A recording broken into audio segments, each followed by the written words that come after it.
Hey, it's Dr. Claw here, and I'm going to give you an orientation for business writing. This fully online class will require you to be able to interact with our Canvas page pretty effectively. So I'm not going to cover everything in this video, but I do want to hit the highlights. So first of all, you'll see the biggest link here is our course schedule. I highly recommend that you use this to keep track of what you need to do any given week in business writing. Any changes I make will show up here, and I won't make any changes in the first few weeks, but I might replace some of the supplementary readings and stuff. But basically, each week you'll have some readings in the textbook, some supplementary readings that are linked, and you'll have an explanation of what we're talking about on Yellow Dig, anything that might be due that week. So you'll see your first assignment is due Friday, January 10th, and you'll need our textbook in order to complete that assignment. We are using open educational resources in this class so that you don't have to spend money on anything that you need to learn in this class. Our textbook is Business Communication for Success, and to access it, you'll click on this link and go to the URL, click on the multiple formats, and then I recommend you download it in whatever format works best for you. It's thinking. And the reason I suggest you download it is so that if you are without the internet, or maybe you want to get away from your computer or whatever, you can still access this textbook. I usually use the digital PDF version. It has a nice table of contents and is pretty easy to navigate. But as I said, use whatever format works best for you, and there are a few options there. Okay, so once you've downloaded your textbook, you'll be able to navigate to whatever chapter and section I ask you to read. You'll note that for each week, I've given you a chapter number, so chapter 1, and then some kind of subsection. So here you're going to read 1.1, 1.2, and 1.4. Other weeks, you might be reading small sections of multiple chapters, like next week you'll read a little bit from chapter 6, from chapter 7, chapter 9, and chapter 5. So in general, your TCRs would not usually be due on Fridays. That's just because we have a short week, but week 2 gives you a good sense of what it normally looks like in this class. So your critical reading assignments will be due on Monday so that you have time to apply whatever we've read to both the assignments for that week and the class discussion for that week. Then you'll find if there's any assignment that's going to be due on the Friday. However, you'll see this says suggested due date.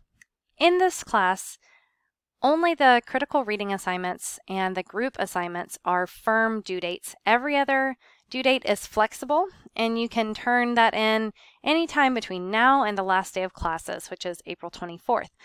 I have suggested due dates on here to help you with pacing so that you don't get behind, and to give you a sense of kind of how you should be progressing through the course. And usually I've put those assignments next to readings that help you complete the assignment. So you can see that in week 2, you're going to be reading about resumes, and so I suggest that that's the week that you complete the resume. However, if you don't have time to do it next week, you can do it later. There's no penalty for a flexible due date. If you turn in a TCR late or a group assignment late, that's a 3% penalty per day late. But everything else is flexible due dates, so you can kind of pick how you move through the class in terms of the assignments you complete. Assignments in red are required.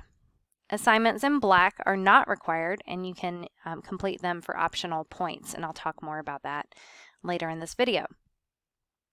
Okay, I think that's everything you need to see on the group schedule. Oh, and items in blue are group assignments, and as a reminder, those are firm due dates. And I'll set your groups up a little later in the semester once people have kind of stopped adding and dropping. Okay, so that's the course schedule. The syllabus is linked right here.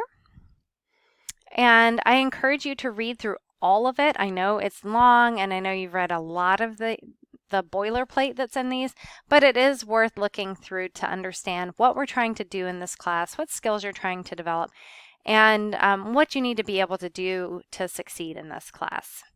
I recommend that you do get in touch with me directly if you're running into any problems, like if you can't figure out how to access something, or if you've got something going on in your life that's making it difficult to complete your work, email me and we can work together. This is just some information about how to navigate through everything. There is a full points chart in the syllabus. I'm not going to go through that right now because I will talk in detail about points, but just know that this is here for you if you want to see like every single assignment available in the class. So this is a points-based class, not a percentage-based one. And so in order to pass the class, you need at least 300,000 points. In order to get an A, you need 500,000 points. And we'll talk more about how to get those different levels of mastery.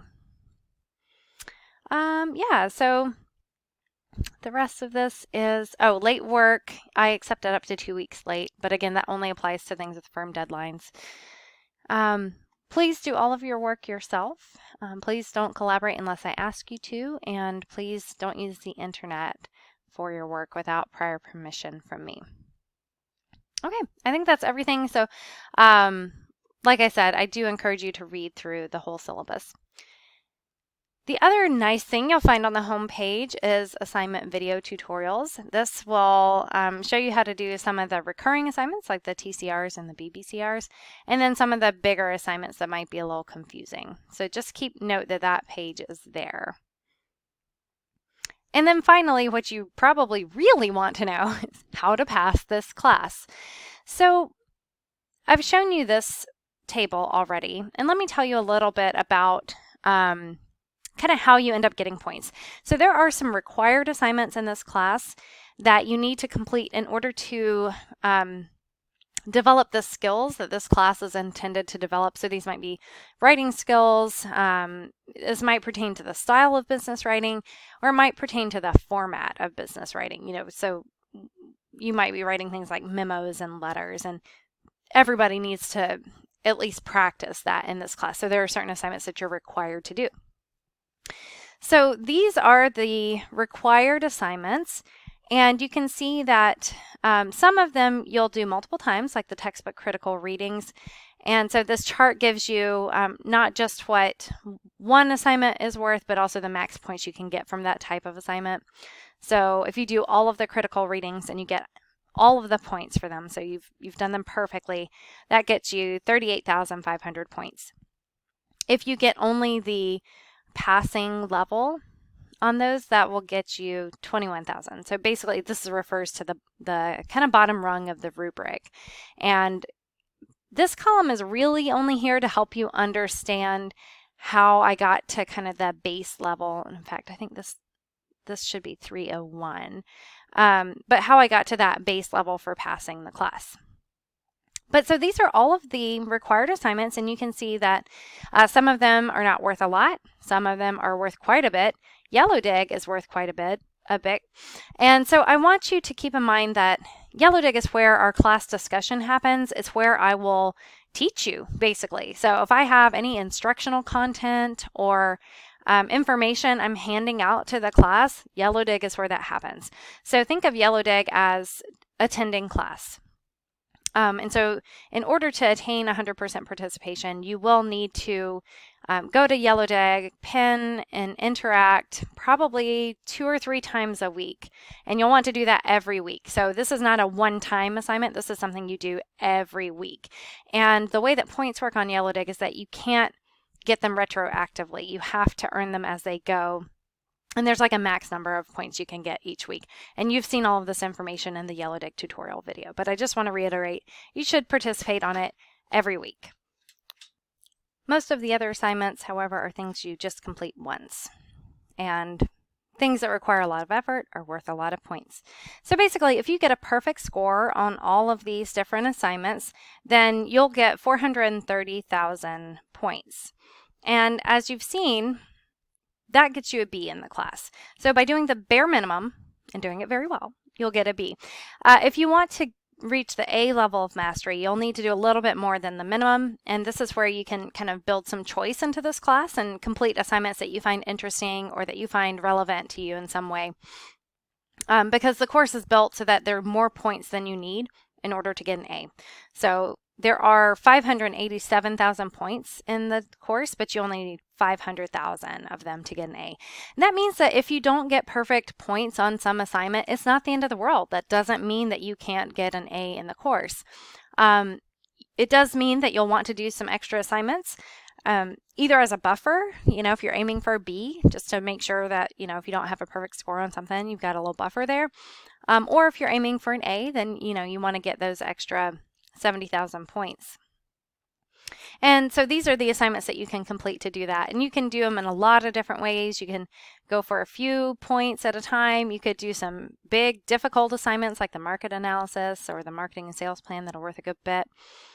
And then also, if you are participating with a high quality on YellowDig, so the pins you make are really thought-provoking, prompts class discussion, or respond to instructional pins where I've asked a question and asked you to create some content, then you can also earn quality points that way.